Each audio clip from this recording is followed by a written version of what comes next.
Gracias, Señor. Te ha placido sostenernos. Nos has permitido, Señor, que comencemos esta semana en adoración, exaltándote, Señor, y nos gozamos en ti. A veces al final de la semana, Señor, ya llegando al viernes, al sábado, nuestro cuerpo está agotado, Señor. Pero anhelamos el domingo para buscarte, porque sabemos que la reunión de los santos, Señor amado Rey, es preciosa en nuestro espíritu. La anhelamos en nuestro corazón, la entendemos en nuestra mente. Y tú, Señor, te glorificas en medio de la adoración, de la alabanza de tu pueblo. Te agradecemos por visitarnos constantemente, Señor, en recordarnos el pensamiento, el entendimiento de tu palabra por el Espíritu Santo. De esa constante veeduría que haces en nuestro ser, en nuestro pensamiento, en nuestra mente, en nuestro corazón. De permanecer con tu santa gracia en nosotros, Señor. Pero sobre todo por manifestarte hoy en medio de las lecturas, Señor, y te manifiestas en nuestros corazones, en el reposo, Señor, que nos das por medio del abrazo de un hermano, por medio de la congregación de algunos que habían dejado de congregarse, por medio de la preciosa sonrisa de los niños, Señor. Tú te manifiestas, te glorificas, por medio de la comprensión de tu palabra, por medio de la emoción de cantar tus himnos, Señor, por medio de la conmemoración de tu muerte constantemente te manifiestas, Señor. Gracias por hoy, Señor. Gracias por cada hermano, por los que no pudieron venir, Señor, bendíceles, Padre, por los siervos que están predicando el Evangelio en todo el mundo, Señor, acompáñanos. Oramos por nuestro misionero Saúl, que está ahorita llevando la palabra a una de las iglesias hermanas. Eterno Dios, gracias, glorifícate este día, más todavía, Señor, para poder gozarnos, Señor, en la manifestación de Cristo. Permite exponer el texto con claridad. Úsate de este vaso, Señor, inútil y indigno, pero digno por la gracia de Cristo y útil por tu Santo Espíritu. Señor, que tu palabra sea honrosamente expuesta. En Cristo Jesús. Amén. Hermanos amados, le damos gracias al Señor. Estamos muy contentos de estar de nuevo reunidos. Y deseo recordar un poquito que hemos visto. Estamos detenidos en Hebreos 9. Y hemos expuesto anteriormente que constantemente estamos expresando nuestra identidad, quienes somos, las redes sociales, o con compañeros, con amigos, y demostrando nuestra identidad, nuestras creencias. Estamos hablando de lo que creemos, de diversos temas, de fútbol, de política, de trabajo, del amor, de tantas cosas, ¿no? Con memes y con cosas hablamos, nos reímos y compartimos siempre. Por medio de nuestra conducta le decimos al mundo en qué creemos y quiénes somos. Con nuestras palabras y nuestras emociones manifestamos nuestros estados de ánimo. En nuestros hogares nos hacemos conocer por medio de cómo reaccionamos. Y esto es común, y no quiero decir que esté mal. Por favor, si alguien se está durmiendo a su lado, despiértelo, por favor.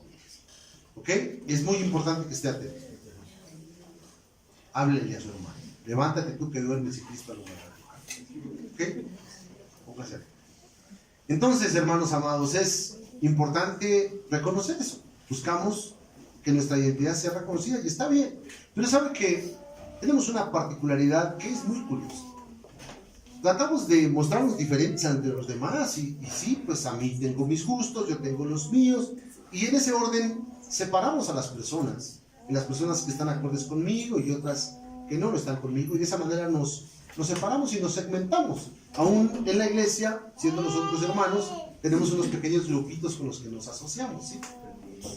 Pero hermano, sabe que cuando se trata de hablar de los pecados, y se trata de hablar de las transgresiones, y se trata de hablar de las irresponsabilidades, entonces corremos a meternos dentro de los árboles como Adán.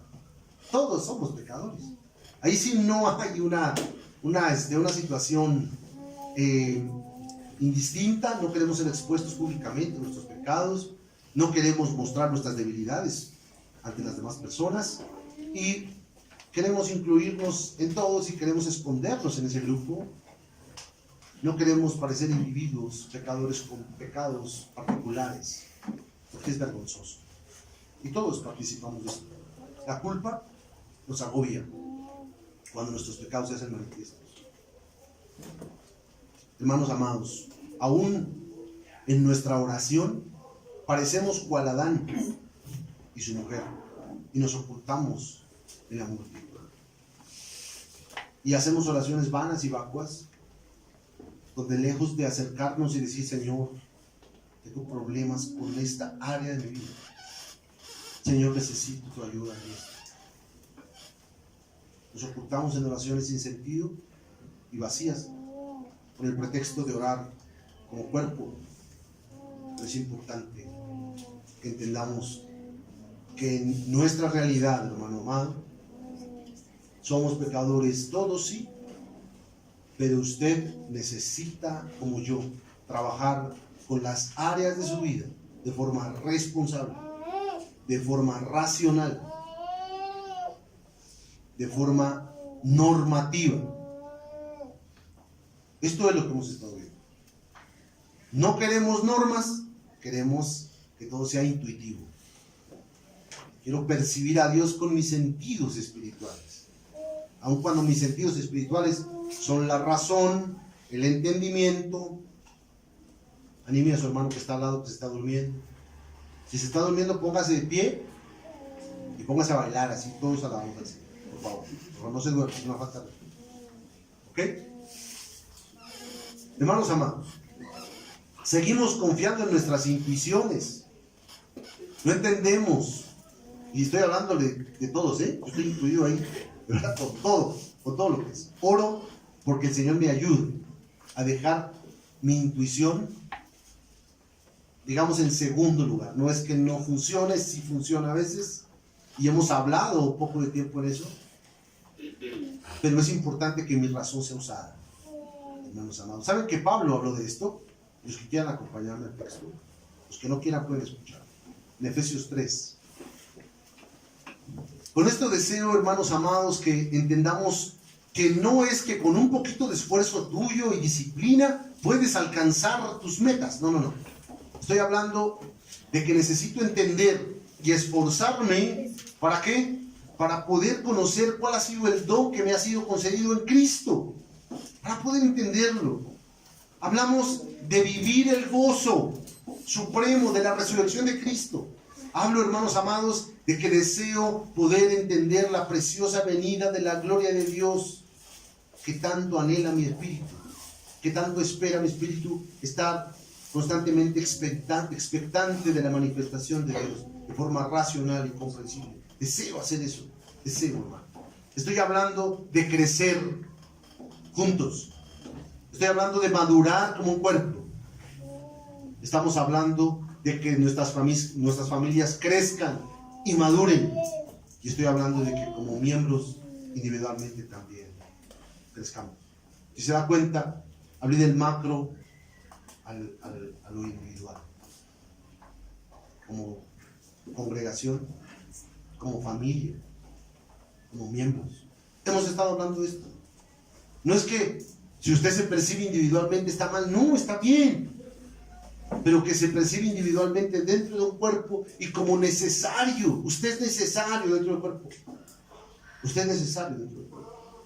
Mire, Efesios 3 nos dice el apóstol Pablo ora por la iglesia para ser fortalecidos, pero no para que alcancen sus sueños y sus metas y sean felices y no sufran. No, él dice que él dobla sus rodillas ante el Padre de nuestro Señor Jesucristo. Él está presente delante del Padre, en el lugar santísimo. Él está ahí presente, se arrodilla y ahí se abre el lugar santísimo, donde él está arrodillado. Efesios 3:14, está arrodillado Pablo ahí delante del lugar santísimo y está orando por la iglesia.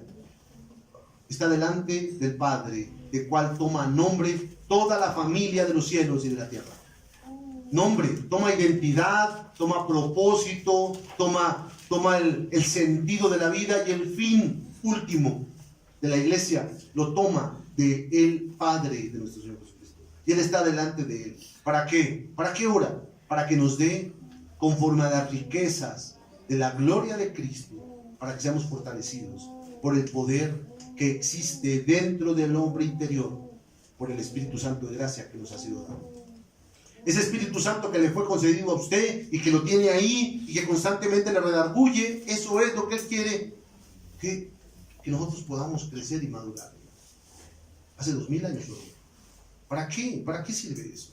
para que Cristo habite por la fe ampliamente, para que estemos arraigados, cimentados, fuertes, sólidos en amor.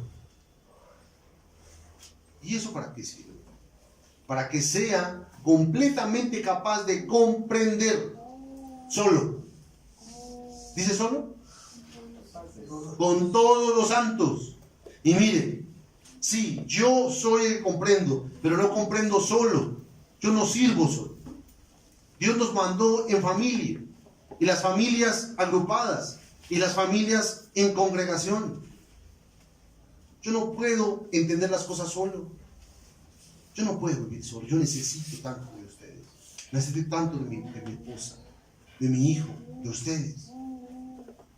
Moriría si estuviera solo. ¿Por qué perseveramos en vivir una vida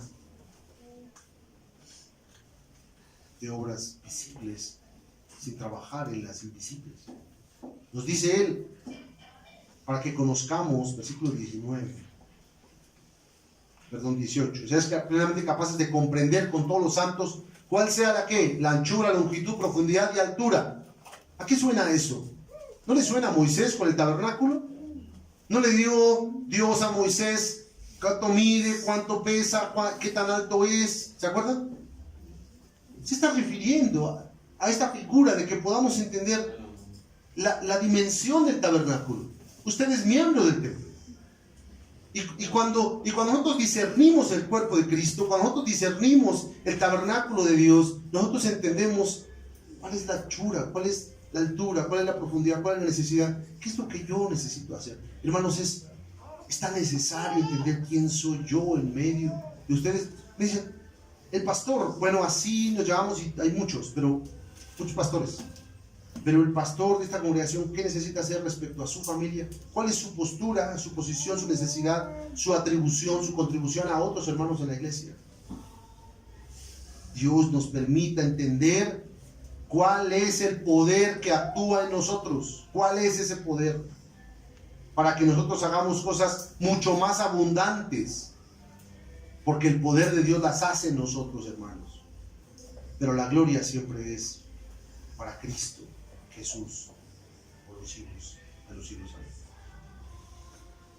Hermanos amados, este es nuestro tema, este es nuestro trazo que hemos estado hablando con respecto a Hebreos 9.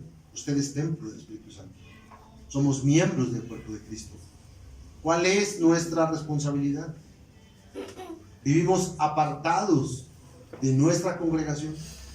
Vivimos apartados de nuestra familia. Vivimos apartados mentalmente de nuestras esposas. Vivimos apartados completamente de nuestra comunión con Dios.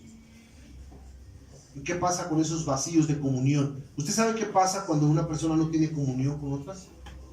Se enferma. Empieza a desvariar. Se vuelve loca. Empieza a imaginar cosas. Y eso es psicológicamente, ¿no? Médicamente no sé cómo funciona, pero psicológicamente la persona deja de tener comunión con los demás y se vuelve loca, se enferma.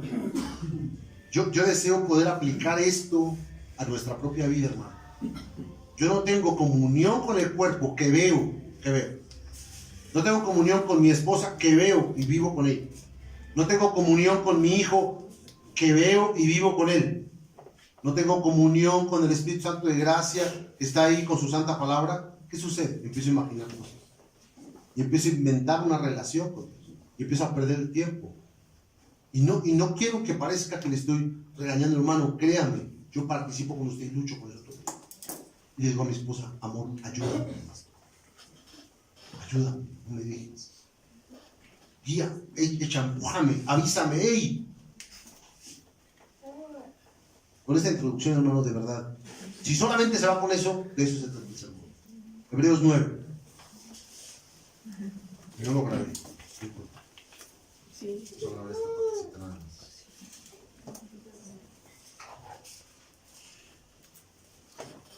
Seis, 9, 6 y 7. Dice así.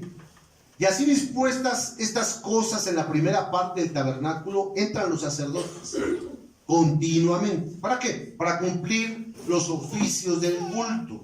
Pero en la segunda parte Solo el sumo sacerdote una vez al año, no sin sangre, la cual ofrece por sí mismo y por los pecados de ignorancia del pueblo. Deseo que podamos entender este pasaje. Hermanos amados, no hemos ido por cada uno de los muebles, porque deseo que podamos entender la función del tabernáculo. Después cada uno de los muebles nos dibujará a Cristo, y cada uno de los muebles tiene un servicio que está congruente con los demás muebles. Nos quedaremos ahí un rato, pero no importa, deseamos entender y conocer a Cristo en medio del tabernáculo. En esta parte usted va a ver la separación del santo y el santísimo, y como ve nuestro sermón, entrando al lugar santísimo, una procesión de santificación. Empezamos, como usted vio en nuestra lectura de Efesios, diciendo que Pablo está en la presencia ¿de quién? Del Santo Padre, de Dios Padre, en la gloria de Dios Padre manifestado en el lugar santísimo. El escritor aquí en Hebreos nos dice que había había un espacio separado por un velo. ¿Qué sucedía? En el otro velo, en el velo de adentro, en el lugar santísimo, que es así como allá atrás, están bien gloriosos brillando por allá. Ese lugar santo, allá santísimo, había un velo que lo separaba y ese solamente entraba una vez al año. Vamos a Levítico 16, para que vean, ¿para qué entraban una vez al año? Dice ahí que se entraba a ese lugar, pero con sangre. ¿Por qué con sangre? Porque el sacerdote tenía que presentar sacrificio por sus pecados propios, ¿sí? Por los de sí mismo, los de su casa y por los pecados del pueblo. Ahora, Levítico 16. ¿Qué es Levítico 16? Levítico 16 es el día de la expiación, el día del perdón. Una vez al año esa fiesta se celebraba. No vamos a ver todos los elementos porque los iremos viendo en el transcurso de nuestro estudio en estas semanas, pero deseo que entendamos, vamos a leer esta porción, vamos a citarnos por qué Dios le habla en este pasaje a Moisés. Dice el versículo 1: habló Jehová a Moisés después de la muerte de los dos hijos de Aarón, cuando se acercaron delante de Jehová y murieron. ¿Usted sabe la historia? ¿Sí? Miren, ahorita vamos a ir en el capítulo 10, pero es extraordinario cómo el escritor salta del capítulo 10 al capítulo 16 y vuelve a hablar de la misma situación. En el capítulo 10 pasa algo. Vienen los hijos de Aarón, somos sacerdotes, ¿sí? Y entran a la presencia de Dios de una forma inapropiada, de una forma incorrecta, y sale fuego de Dios y los consume. ¿Qué sucedía con este día en especial? Hermano, para entrar a ese lugar tenía que haber una preparación extraordinaria donde los sacerdotes se apartaban incluso de sus esposas y se preparaban espiritualmente en lavamientos, en ritos. ¿Para qué? Para poder entrar al lugar santísimo.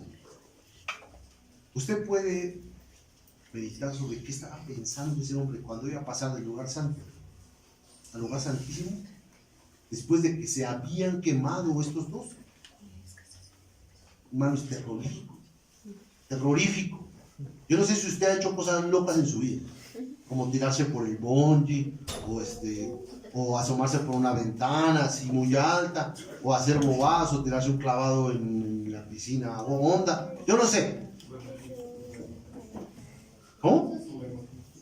Hacer cosas raras que le produzcan, hermano, esta situación. Yo le voy a invitar para que usted vea la severidad de nuestro Dios. Usted leyó conmigo ahí que Dios le habló a Moisés después de la muerte de los dos hijos de Aarón, cuando se acercaron delante de Jehová y murieron. Vea lo que pasó en el capítulo 10.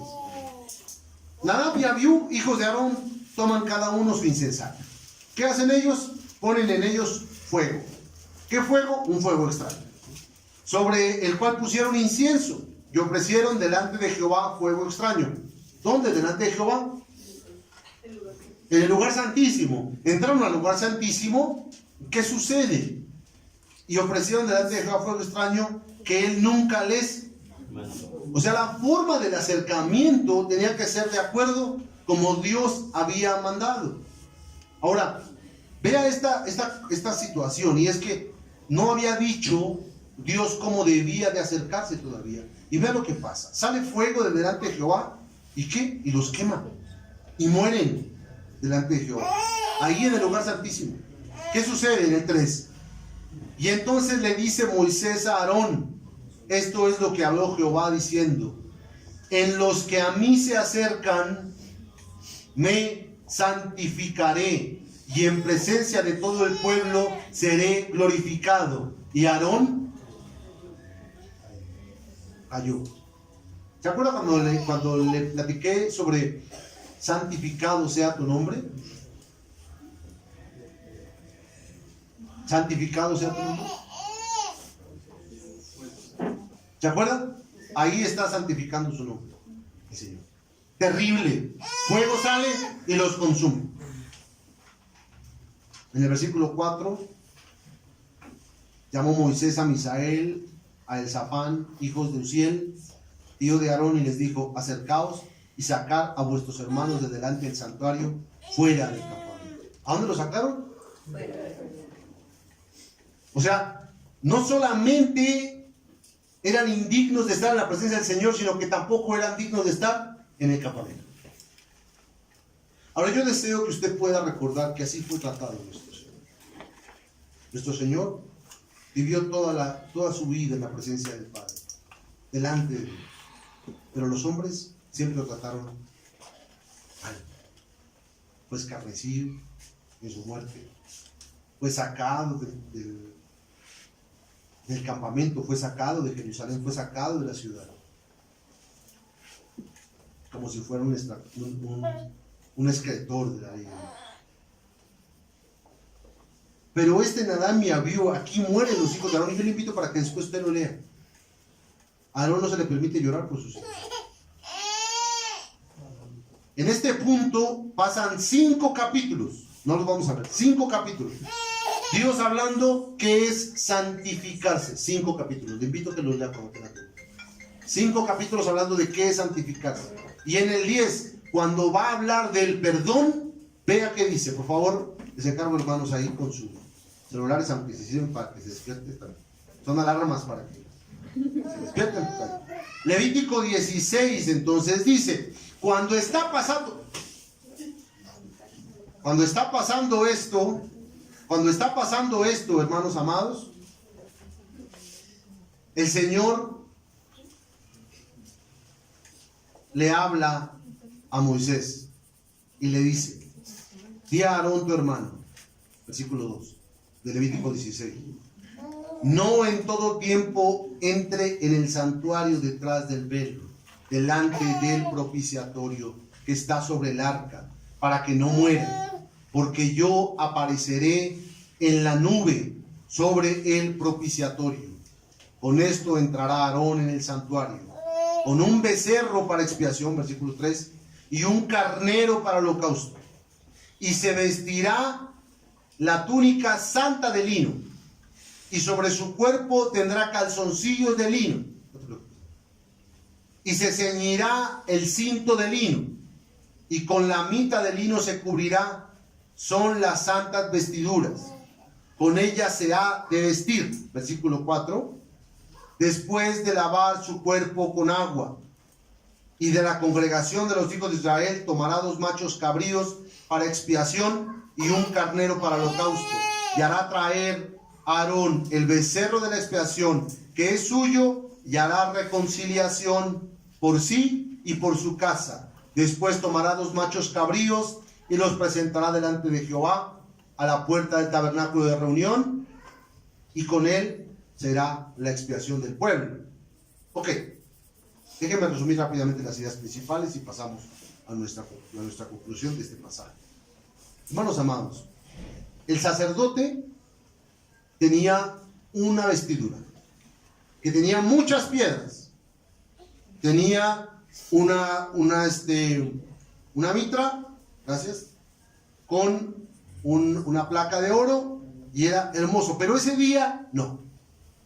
Ese día se quitaba esa vestidura, y como usted leyó, era solo lino, sin piedras preciosas, sin oro, sin tornelina, sin nada, solo lino.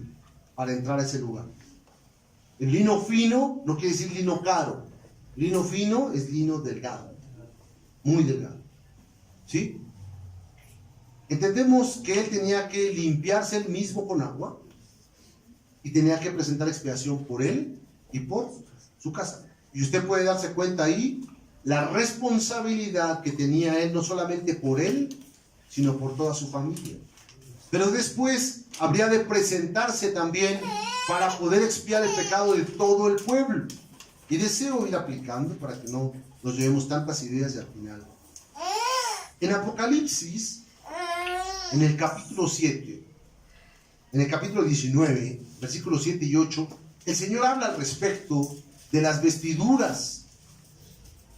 Dice, gocémonos, alegrémonos, démosle la gloria, Señor, porque ha llegado las bodas del Cordero y su esposa se ha presentado, y a ella se le ha concedido que se vista de lino fino, limpio y resplandeciente.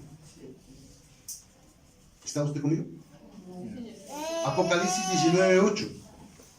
Y dice, porque el lino fino es las acciones justas de los santos.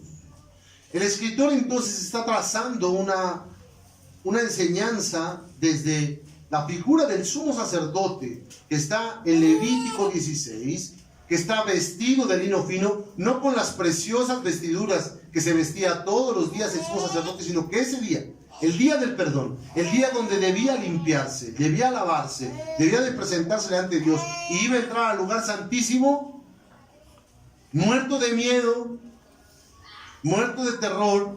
¿Por qué? Podía morir, hermano. Y que hay una cosa más preciada para el hombre que su vida. Imagínese ese hombre entrando con su lino fino, limpiecito, que no haya tocado muerto, que no haya tocado mujer, que no haya una cantidad de cosas que no vamos a ver, pero le invito a que usted lo investigue. Este hombre se preparaba de tal manera y cuando iba entrando al lugar santísimo con la sangre para él y para su casa. Podría estar un poquito confiado, ¿no? Él y su casa. Bueno, yo eduqué a mis hijos, los formé, bueno, sí, ahí lo discipliné, corregí a mi hijo y tal, y lo santifiqué, y bueno, entraba por su casa. Ya, salía. Uy.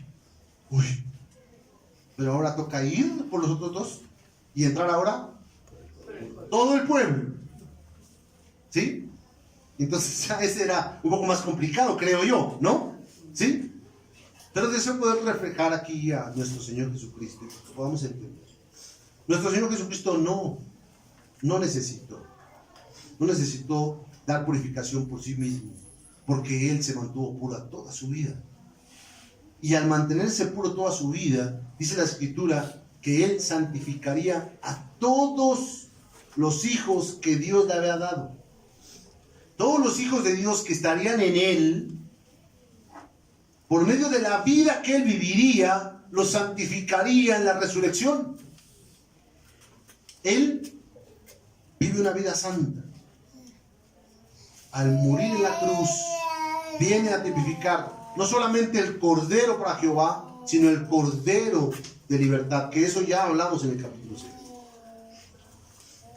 Cristo, al morir, todas las obras que eran la figura del lino fino, esas obras de Cristo también son dadas a su esposa, a la iglesia.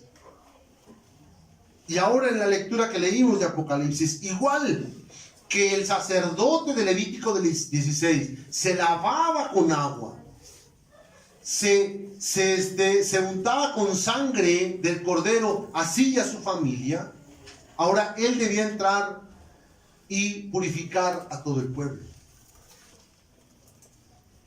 Vimos, hermanos amados, que en Apocalipsis 18 se habla del lino fino, limpio y resplandeciente, que son las obras. Y yo quiero preguntar, hermanos amados, ¿caminamos en las obras que el Señor nos ha dado? Y yo tengo que decir, hermano, con dificultad. Pero mi esperanza está puesta. Y como hablamos en un principio, la identidad que tenemos del Padre, la identidad que Dios nos ha dado, caminamos en ella. A veces es difícil conseguir quien haga el aseo al final del culto, porque todo el mundo tiene hambre, porque todo el mundo se quiere ir. Es difícil que lleguen temprano a poner el café. Usted dice, pastor, pero estamos hablando de Cristo. Sí, estoy hablando de Cristo. En usted y en mí.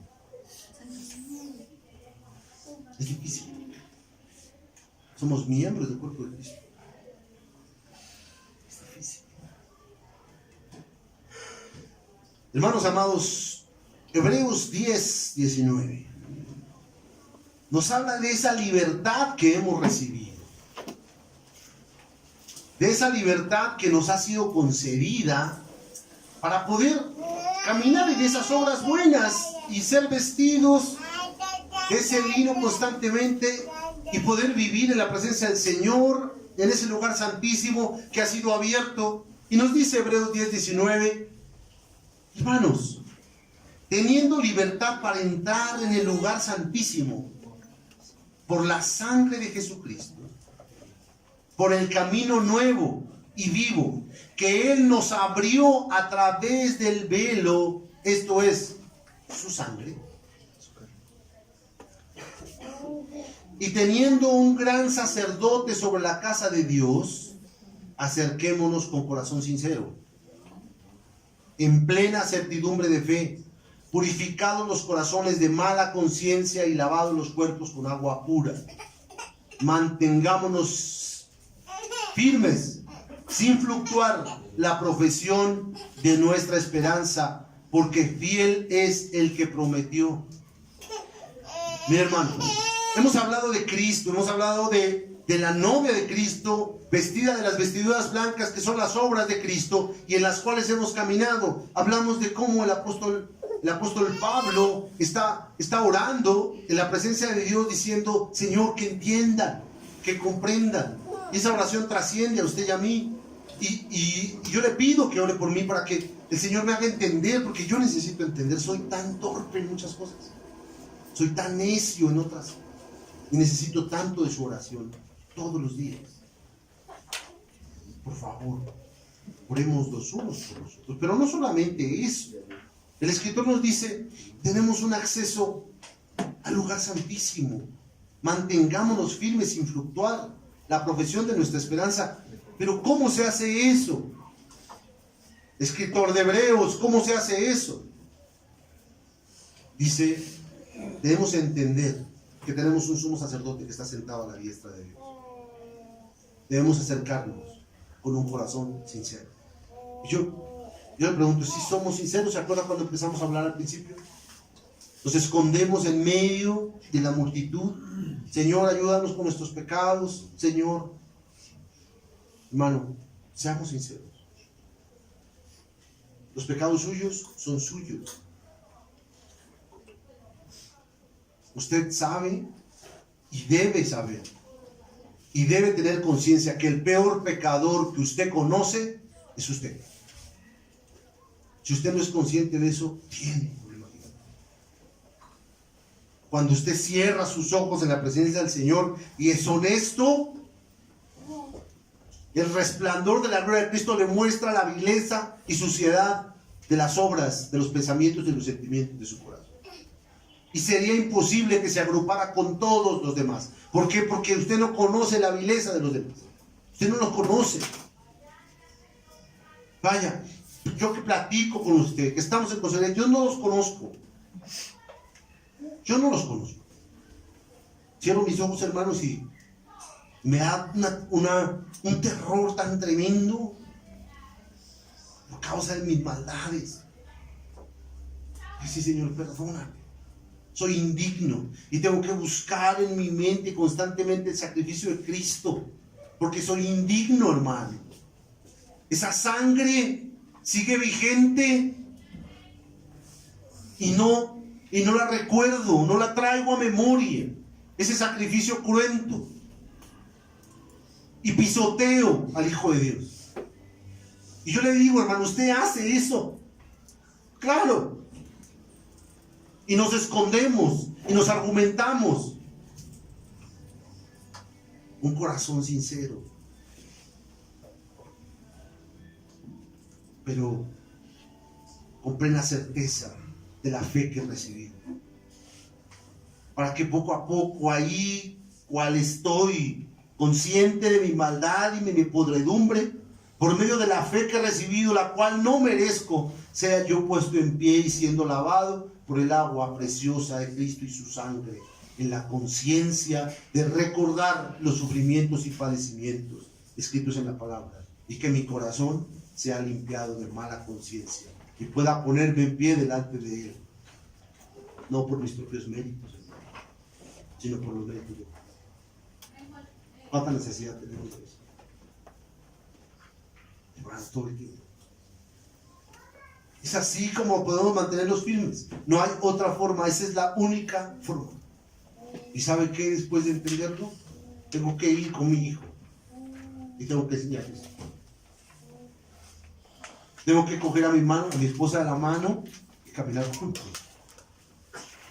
Que mi esposa me platique de la purificación y la limpieza con la que Cristo hace en su vida, para que me edifique también. Necesito eso. ¿De qué me sirve hacer obras de justicia, obras visibles, como congregarme, que yo siempre lo molesto con que no se congrega? ¿De qué me sirve venir a la iglesia? Bueno, hermano, le sirve de mucho, porque aquí usted escucha la palabra del Señor y se ha exhortado. Pero, como bien me decía un hermano, es necesario hacer eso sin dejar de hacerlo. Y sí tiene razón, hermano, mucha razón. Es necesario justicia, misericordia en el lugar. Formar a nuestros hijos. Sí es cierto, sí es cierto. Necesito caminar. Caminar con mi hijo. Caminar con usted. Que usted camine conmigo.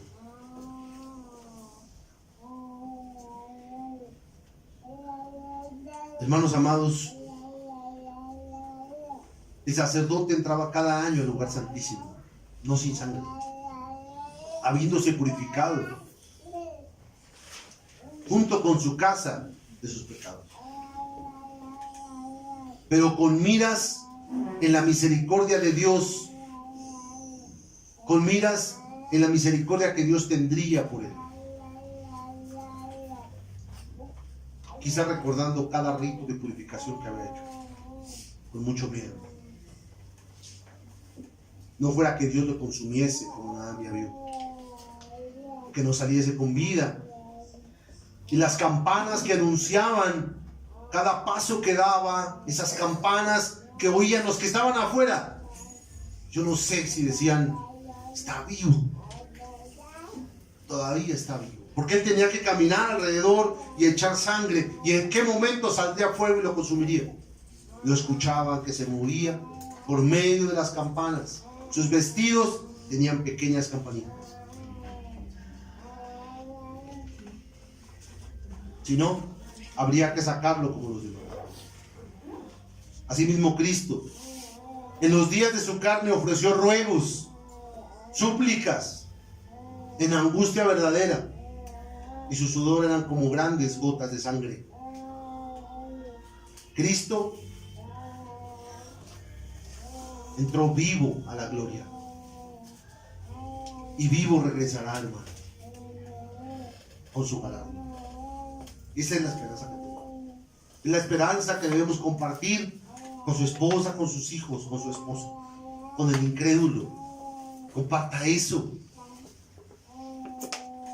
Comparta yo eso. Cuán hermoso ha sido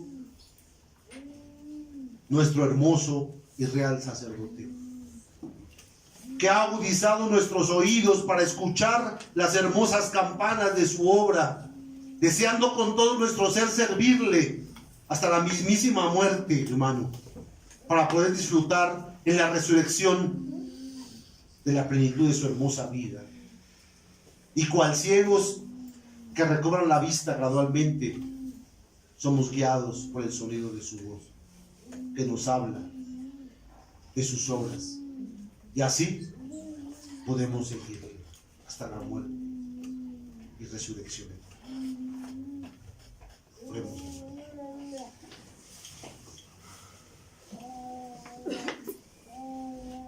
Señor,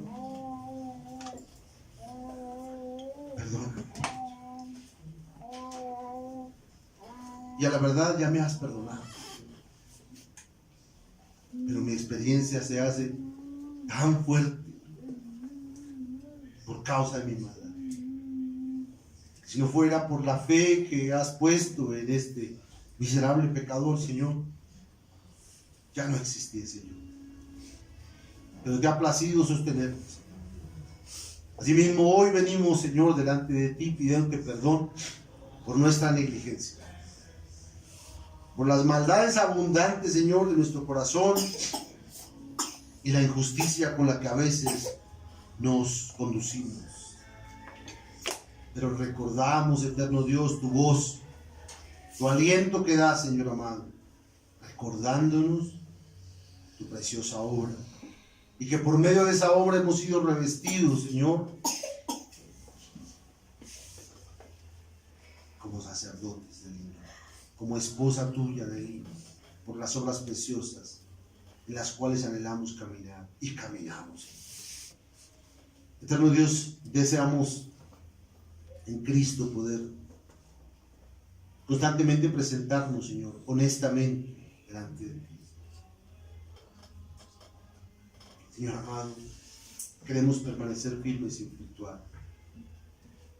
Queremos permanecer, Señor, ciñendo nuestros lomos de nuestro entendimiento, siendo sobrios, esperando siempre por completo en la gracia que tú nos has traído en Cristo. Deseamos como hijos obedientes no conformarnos a nuestros deseos, Señor, a los deseos que antes teníamos cuando éramos ignorantes, sino así como tú nos has llamado, tú como santo eres, así nosotros también seamos santos en toda nuestra manera de vivir, porque tú dijiste que fuéramos santos porque tú eras santo. Nosotros que te invocamos por Padre, Señor amado, caminemos obrando, cada uno con temor y temblor, en toda nuestra peregrinación, Señor. Amado Dios, ayúdanos. Ayúdanos, Señor. Y confiamos porque tu palabra dice que seremos santos porque tú eres quien santifica. Eterno Dios, gracias. Gracias, Señor, y confiamos en que el injusto seguirá siendo injusto. Y el inmundo seguirá siendo inmundo todavía. Pero el justo practicará justicia todavía. Y el que tú has santificado seguirá santificándose todavía. Gracias, Padre, por tu iglesia. En Cristo Jesús. Amén.